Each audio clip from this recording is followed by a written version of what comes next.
You ever open your banking app and just kind of stare at the number? Not even in a dramatic way. Just stare, like you know that feeling where it's not zero, so technically you're doing okay. But it's also not enough to feel safe, not enough to feel free, not enough to make any bold moves without that little voice in your head going, hey, maybe don't. You start doing the math in your head.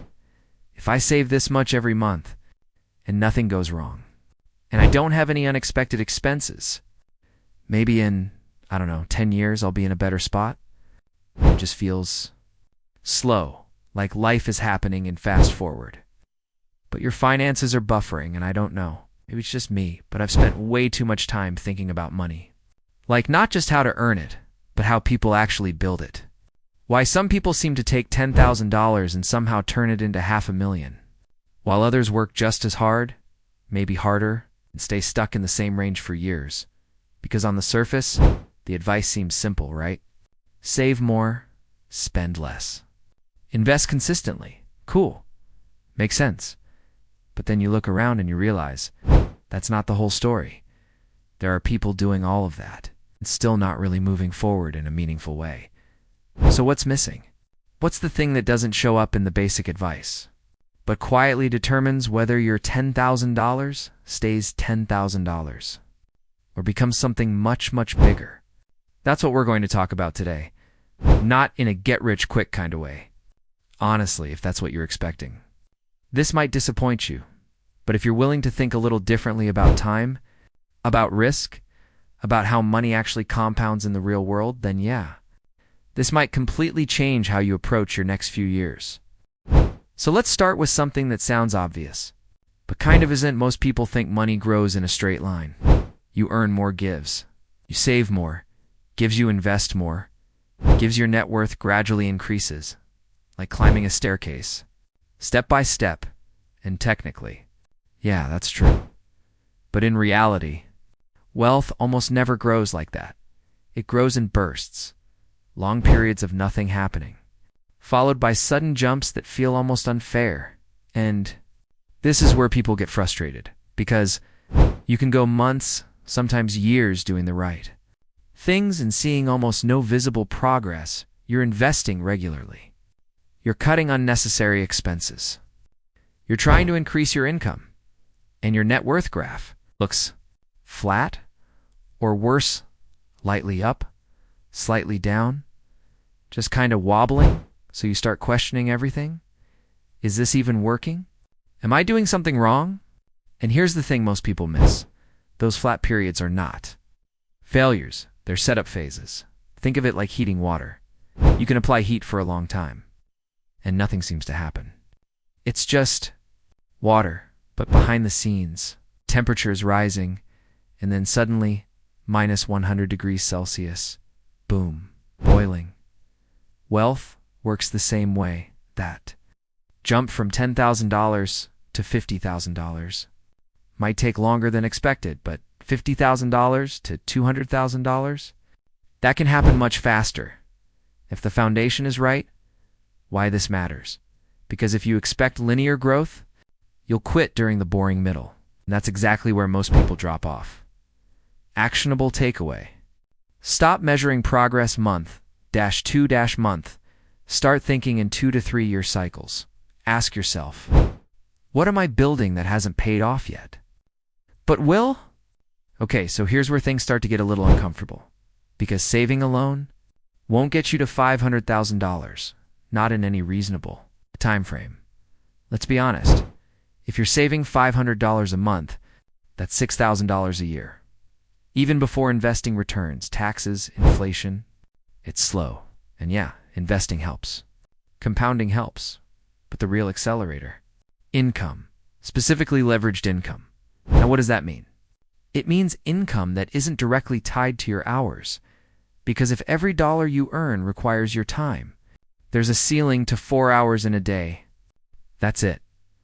But when you introduce leverage, everything changes. Leverage can look like a skill that pays disproportionately well, a business that scales beyond you, content that reaches thousands or millions, investments that generate returns while you sleep, and, I know, That sounds like every make money online video ever. But stick with me. The difference isn't in what these things are. It's in how you approach them. Most people dabble. They try something for a few weeks. Don't see results. Move on. Try something else. Repeat. And it feels productive. But it's actually just scattered energy. The people who go from $10,000 to $500,000, they pick one Levon, they go deep. Uncomfortably deep. Example. Let's say someone decides to learn a high-income skill like copywriting, programming, or sales. At first, they're terrible. Like, genuinely bad. But instead of switching paths, they double down. They study, practice, fail. Just 6 months in, still not great. A year in, starting to get decent. 2 years in. Now they're earning 5x what they used to, and suddenly, saving and investing actually matter because there's more fuel. Why this matters. You can't optimize your way to wealth through saving alone. You need a bigger engine. Actionable takeaway. Pick one scalable skill or income path. Commit to it for at least 12 to 24 months. Not casually. Seriously, like, this is my thing now. Kind of serious. This one, honestly, this one hurts a bit. Because it's so normal. We live in a world where every day there's a new opportunity, new trend, new side hustle, new platform, and it creates this constant feeling of, am I missing out? So you try a bit of everything, dropshipping 1 month, freelancing the next, maybe some trading, maybe content creation, and again it feels like you're exploring, but what you're actually doing is resetting your progress over and over. It's like planting seeds and digging them up every week to check if they've grown. Of course they haven't. You didn't give them time. I've done this. A lot. Started things I didn't finish. Switched directions too early. And every time I told myself a logical story. This isn't working. But the truth, it was working. Just slower than I wanted. Why this matters? Because depth beats variety in wealth-building. Every time you switch paths, you lose momentum. Actionable takeaway, reduce your active pursuits. To one main focus, you can have small side experiments, but only one primary path gets your real energy. Okay, let's say you've increased your income. Now what? This is where a lot of people stall, because making money and using money are completely different skills. And honestly, no one really teaches this properly. Most advice is either invest in index funds or start a business. But real life is more nuanced. You have options, and each option has trade-offs. Should you reinvest into your skill? Save aggressively? Start something new? Take a risk. Play it safe. This is where capital allocation comes in. It's basically the art of deciding, where does my next dollar go for the highest long-term return? And sometimes, the answer isn't obvious. Example, let's say you have $10,000. You could invest it in the market and maybe earn 8 to 10% annually. Or you could invest it in yourself, courses, tools, time to increase your income by 50%. Which one is better? For most people, early on, it's the second one. Because your biggest asset isn't your money, it's your earning potential. Why this matters? Because the difference between $10,000 and $500,000 isn't just earning more. It's deploying money intelligently. Actionable takeaway. Before spending or investing, ask, will this increase my future earning power or opportunities? If not, question it. Let's talk about risk. Because most people think they're avoiding it, but they're not. They're just choosing a different kind. Playing it safe, steady job. Minimal changes, slow saving, slow risk.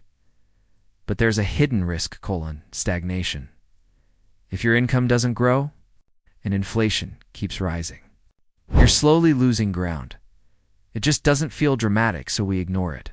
On the flip side, taking action, learning new skills, starting something, investing aggressively feels risky because the downside is visible: failure, loss, uncertainty.